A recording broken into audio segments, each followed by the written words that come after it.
Hi, I'm Harley, your Chief Love Officer at Salty, and this is Salty Talk today. You just get me.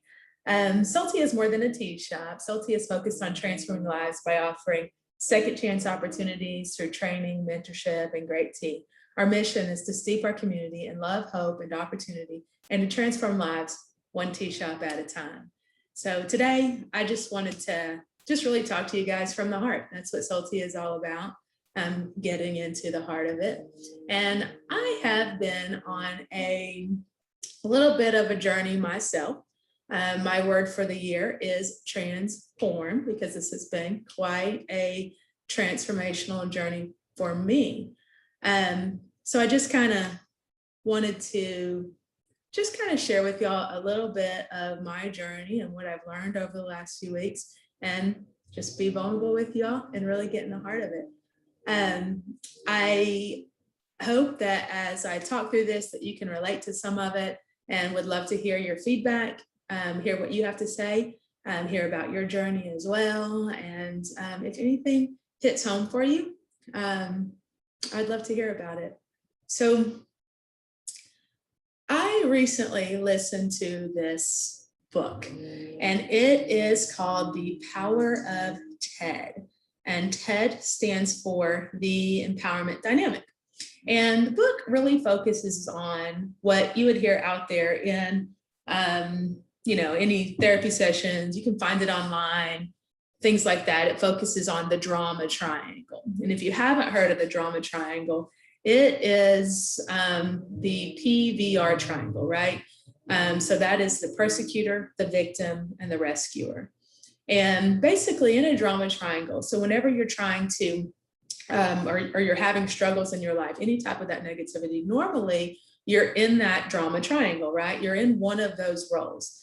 And it was so interesting to me, because what I learned by listening to this book is, for me, in a lot of my relationships, and that would be in my relationships regarding friendships, romantic relationships, family relationships, in that dynamic, a lot of the time, I have been in that role of rescuer. And I never really realized that until listening to this book, that when you're in that role of rescuer, that you are actually victimizing someone else.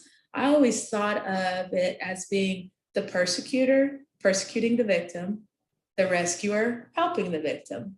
So it was interesting to read this and then to actually own some of it. Or perhaps I should say, taking responsibility for my role in all of it.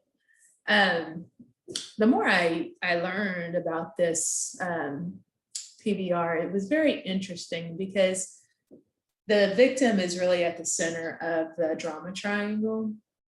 And the book really talks about how most of us in life are really sleepwalking through life in victim mode.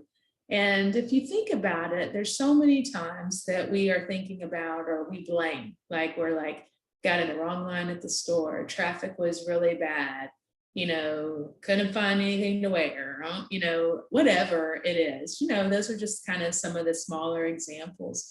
I think for me, in victim role, like in relationships and such, like I said, I have always seen myself kind of as the rescuer, and in a way, that even then becomes a victim to the victim, who we are taking away their power by trying to rescue them, so they feel even more powerless. And that victim then ends up seeing their rescuer as more of a persecutor. So no matter what, if you're in that drama triangle, it's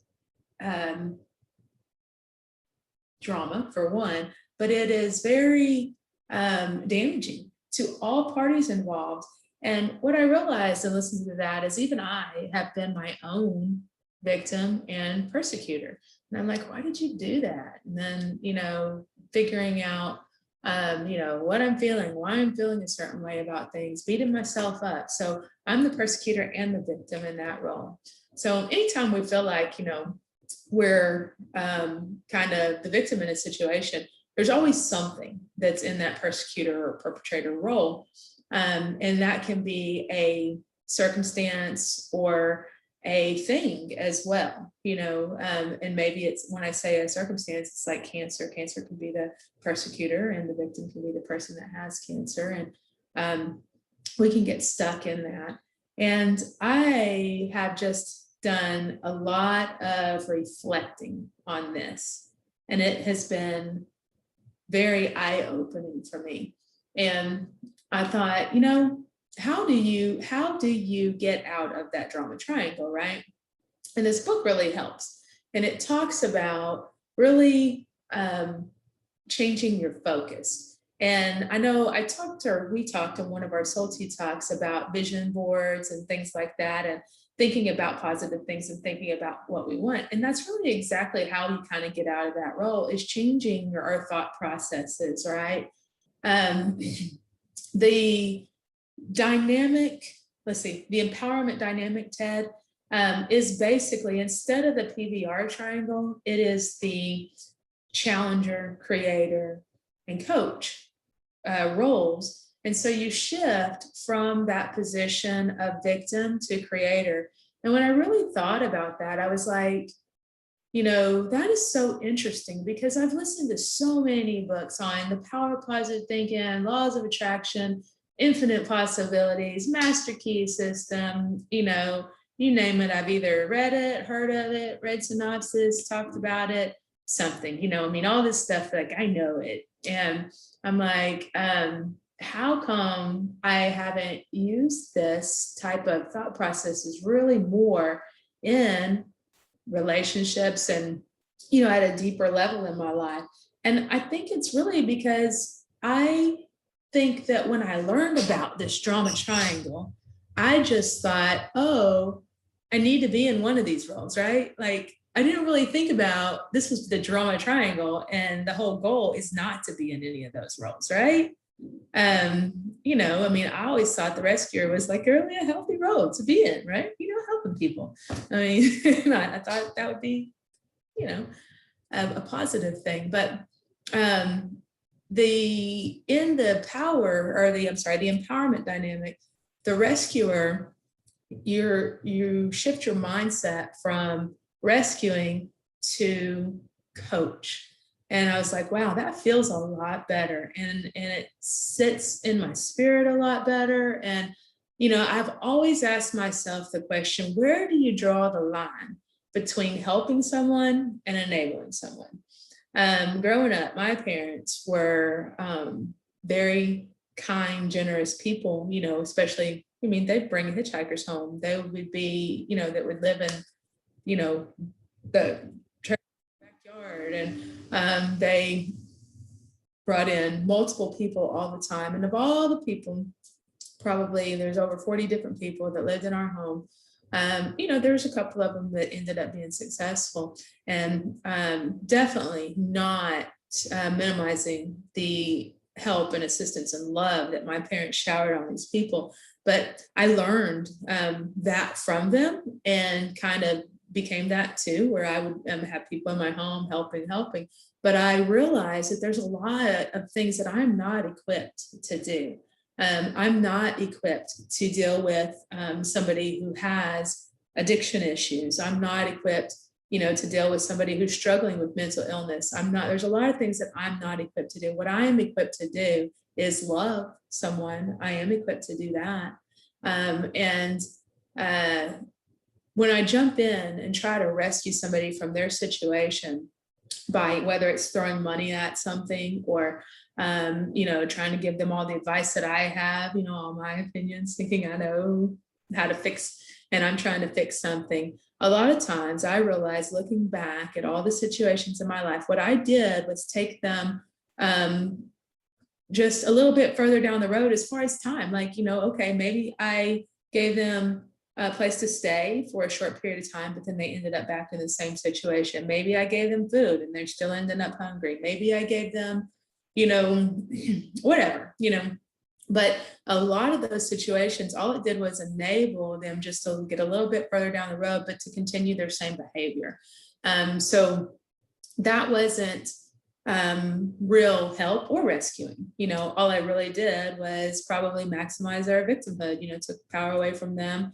I didn't encourage them to, or actually coach them. And I am learning right now what coaching really looks like, from my position. I mean, because I'm not a life coach by any means.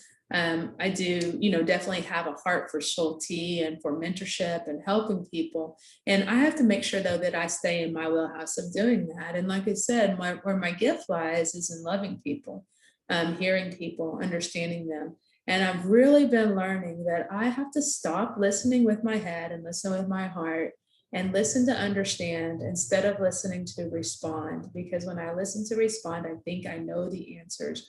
But I listen to understand, I can really hear where somebody is coming from, hear their hurt, hear their pain, hear their struggles. And when I listen with my heart is when I realize that, man, sometimes all that somebody needs is a little bit of encouragement, a little bit of love, some support, but in then coaching and giving them the direction, the resources of where they can really go for help. Because, I could bring somebody into my home and, give them a place to stay.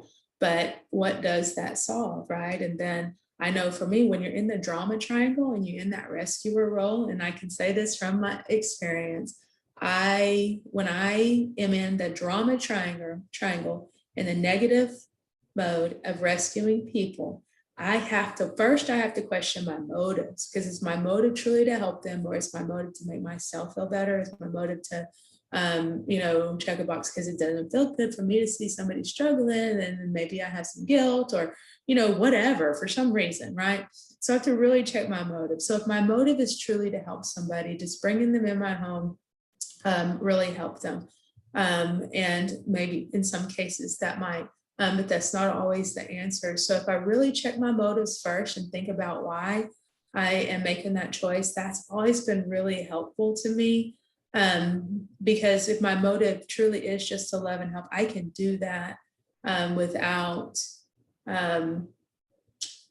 putting myself in a position of financial harm, and other things too, and just harm in general. And this is where I was going to go, if I'm really getting honest and getting down in my heart, is that when I am in the drama triangle in the rescuer role and I rescue somebody from their victim position, right? First, I take their power away.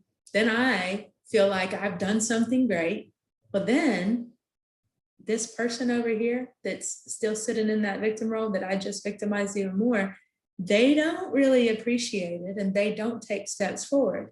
And then I start feeling resentful because I have expectations of them at this point. I expect that they're going to appreciate me pulling them out of that victim role.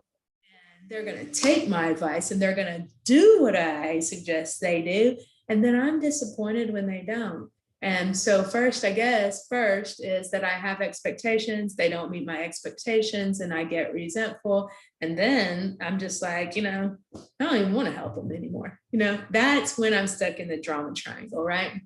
So I pull myself out of that drama triangle and get in that coaching role of, let's see, how can we help? And we really ask questions, right? That I think is key in every single one of these roles. So to go from victim to creator, from rescuer to coach, right?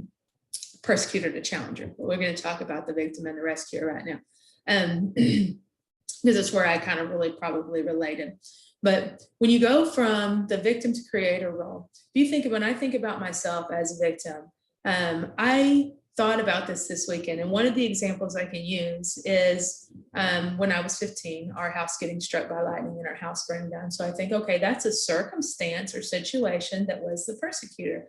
And so I look at that and I'm like, okay, I could be, the victim there. So was it the house's fault? No, it wasn't the house's fault.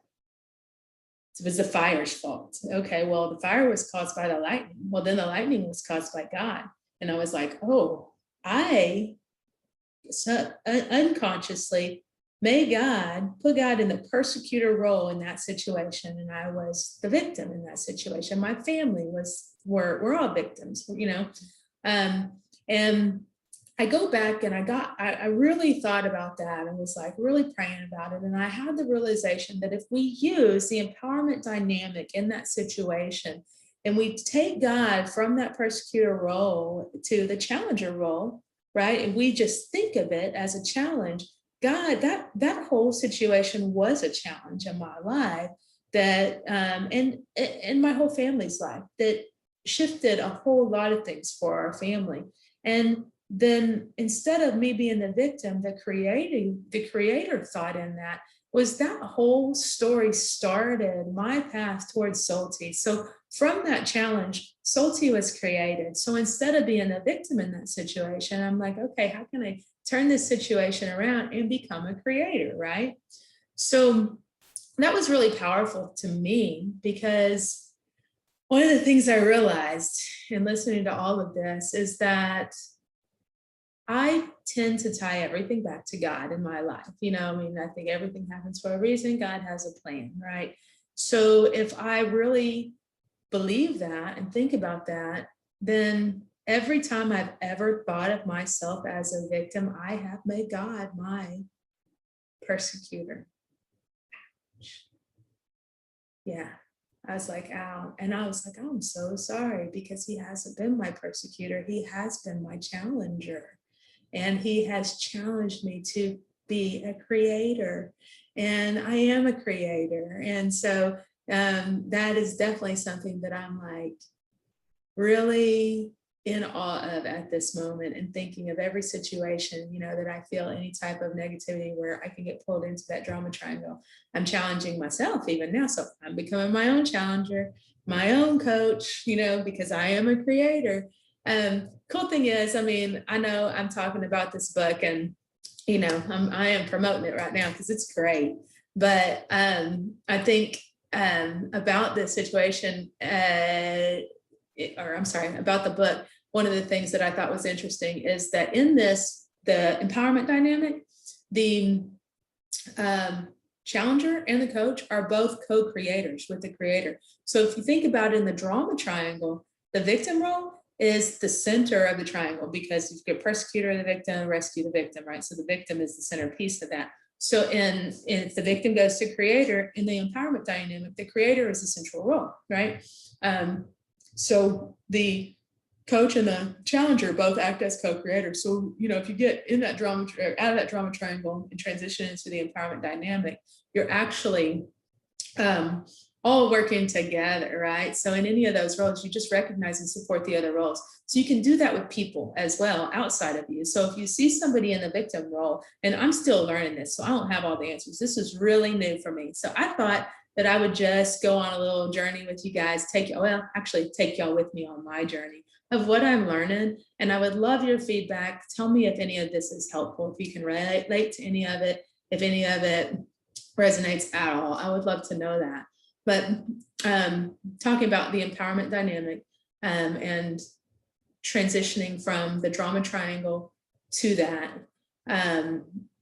when you see somebody that seems like they're in that victim role, they're just in a negative mindset and they feel like the world is beating up on them. Just really, first off, that compassion part of it, where we realize that most everyone in life is sleepwalking through life in victim mode. And there's some type of oppression or depression or something negative that they're struggling with or going through. So when you hear that, or somebody's talking to you about it, you can try to be the rescuer. That's one thing you can do. You can even if you're telling them, you shouldn't feel that way, you snap out of it. Even sometimes you might feel like you're not the victim here, and you might think you're encouraging, you become a persecutor to them too, because they don't feel heard, they don't feel understood, they don't feel seen. So I would say for me, what I've learned is my first step in this is, how do I be a coach to somebody who is feeling like a victim and help them switch from victim to creator? And one thing I think I can do is maybe share what I've learned here.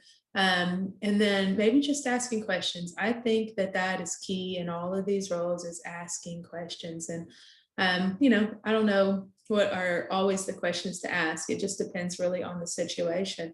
But I find that what are you feeling? What do you want?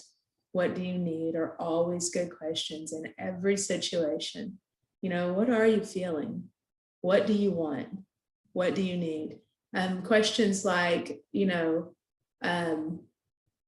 how will it feel when you get what you want, right? How do you think you can get there? Is there one step that you can take that gets you toward that goal? Dragging it out of them and helping them create, not giving advice and not, what's the word? I can't think of the word for it, but I know there's a word for it, when you're like, jumping in on it and being like, yeah, that happened to me too, and blah, blah, blah. And you just kind of, that really kind of escalates things more than it does help remove somebody out of it. And it feels like at times that you're validating and being sympathetic by saying, I know how you feel. But a lot of times, I think when people are feeling any kind of way, in that negative way, they aren't wanting somebody to compare their situations with theirs, or one up them, or have something worse, because they're not wanting to think about, what you're going through, because they're dealing with their own stuff, right? So asking the questions, setting our own thoughts aside, and then really listening to understand. So if we listen to what their situation really is with our hearts and not our heads, and our head we're listening to respond, and our hearts we're listening to understand. When you really do that, try to listen and understand, you will hear something different. You will hear them tell you why they are hurting, why they are feeling the way they are feeling, what is going on inside of them. And once you hear that and understand that, it's easy to ask the questions, and get them to verbalize it. What are they feeling? I would give the example of when I hear a friend of mine that is really pays attention to current events and is really gets frustrated with a lot of what she hears going on in the news and politics and different policies that are happening and stuff. And I'm just not as up on these things as she is, and I don't watch a lot of news and things like that. So when I first, would hear these worries, concerns from her, my first thought was to, research the ruling, the policy, whatever was happening, go find out information about it so that I could respond from an educated point of view to these situations.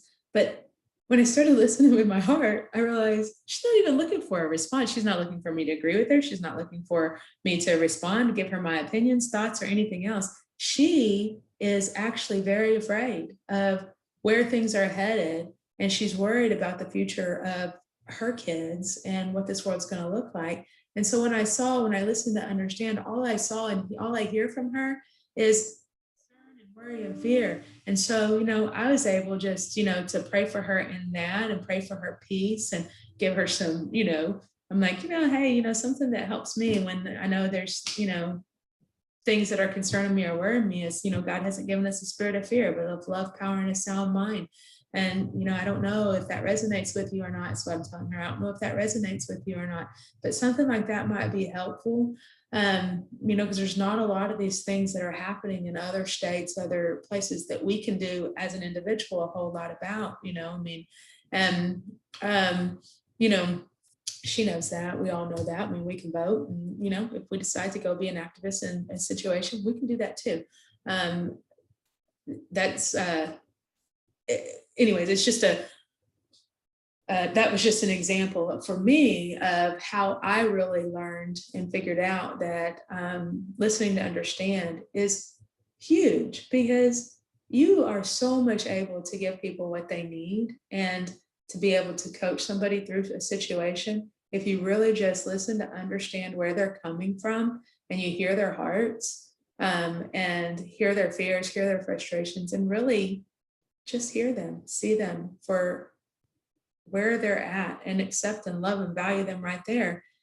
You don't try to rescue them, then you're not taking any of their power away. If you have some insight to give as far as the coaching, you can give some insight in a way that it doesn't feel like telling them what to do, and it doesn't feel like, you're advising them or whatever. That insight a lot of times really comes from asking questions. How does that make you feel? What would you like to see different? Is there anything you think that can be done to take steps toward that? Things like that. Is there anything I can help you with? In you taking those steps, things like that. So it would be my lessons I've learned on that coaching side, coaching versus rescuing.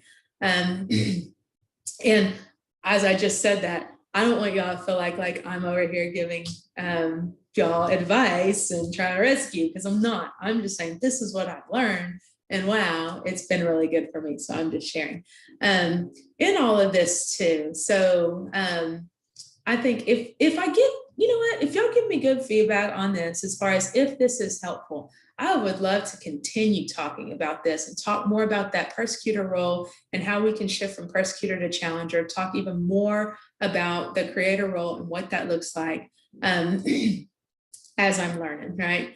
One thing that I think is really cool, we were talking about vision before, and I was talking about, that my vision board and Salty, I'm using this here rubber band because this was an example too that was in that book. But it was really cool to me because have you ever had just like a crazy big vision? My crazy big vision, what they call it, the BHAG, which is the big, hairy, audacious goal, is Salty. It's my vision I've had since 2011, so 10 years now. This has been a vision that is, finally really coming to life. It's slow, but it's happening, it's moving. So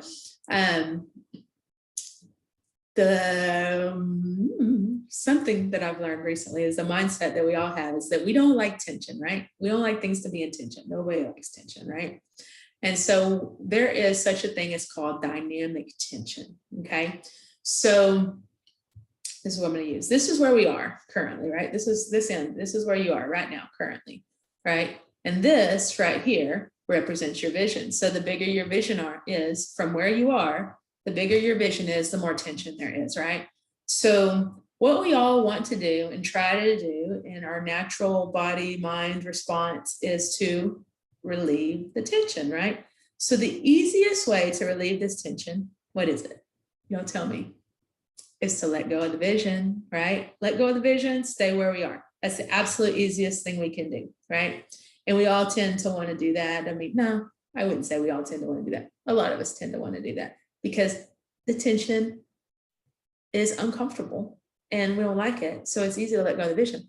The other thing that you can do, you got this big old vision dream over here. I got this whole Salty vision, is maybe try to have a smaller vision. That's less tense, right? That feels better. Smaller vision, we can do that.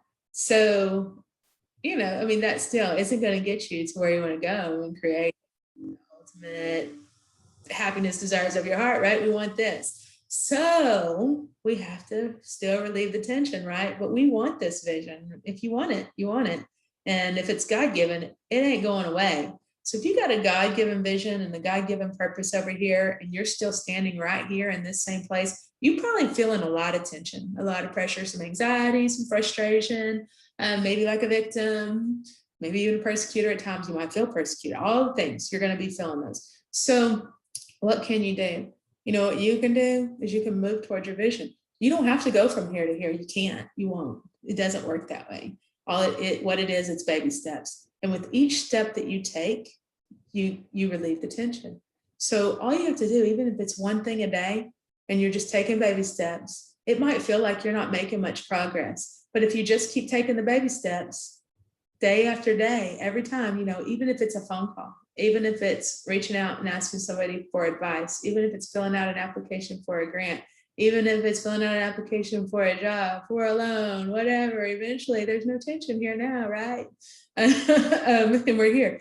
So I'm going to ask you all to really just take stock of where you are today and where you want to be and feel the tension between that. And that's like in relationships, that's in, purpose and passion and jobs and careers and ministry, whatever it is, I want you to really take true stock in where you are today and look at it. If it's like in your bank account and you got $5 and you need $100,000 to accomplish whatever it is that you're trying to do, when you see that, you feel that tension. But you got $5, maybe, you just make sure that when you get paid, you put $5 more with it, and $5 more and $10. And now, you're earning some interest. And now, maybe it's a nonprofit and you can, get some donations, and maybe this, whatever it is that you do, the baby steps is what's going to get you closer. Don't shift, don't water down your dream, don't water down your vision, don't water down the direction you want to go or what you're working on.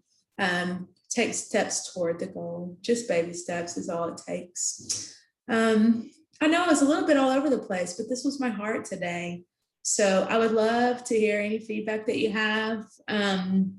And if you would like for me to continue talking about this, let me know, because I will. I am definitely on a journey myself. I'll say, just kind of stay tuned, because pretty soon I'm going to be talking a little bit more about the drama triangle, and I'll be talking about trauma and looking at trauma and dealing with it, because I have been dealing with some of my own past trauma, and it's been a bit torturous. And but I've learned a lot through it and a lot from it, and I'm feeling so much freer. And like I said, I want to share this journey with you and really get in the heart of it. That's what Soul Tea Talk is all about, getting into the heart of it. And I want us to do that together. And if there is anything you need from me, please reach out. I definitely will be a challenger and a coach and help co-create with you. I will not be your rescuer. I'm refusing. I'm really working on that, y'all. So help me out with that. Could use your encouragement as well. If you have any encouraging words for me, that would be awesome too. And that's about all I got on that subject at the moment. Remember that we are still at the Painted Tree in North Richland Hills on Highway 26. We have a Soul Tea booth there. We also have our website where you can shop to support us online at drinksoultea.com. And we have also launched our foundation page, soulteafoundation.org. And we have a link on there for donations. Just right now, would love it if y'all go check that out. We are also looking at a building right now to where we can really get this thing launched. That will have a place for the Soul Tea shop, our brick and mortar shop. We will have a place for our training, for our development curriculum. Eventually we'll have, makerspace that will provide additional opportunities for jobs, for second chance opportunities challenged individuals. And we will be able to provide affordable housing. So it's real exciting that we may be able to really help remove many of the barriers that opportunity challenged individuals face. So super excited about our training, super excited about our website, our first launch. We just started the fundraising about a month ago, and it's slow, but I see it. I'm hopeful, and hope that you all find it in your hearts to help support that as well. Like I said, soulteafoundation.org, there's a donate link up on the right corner.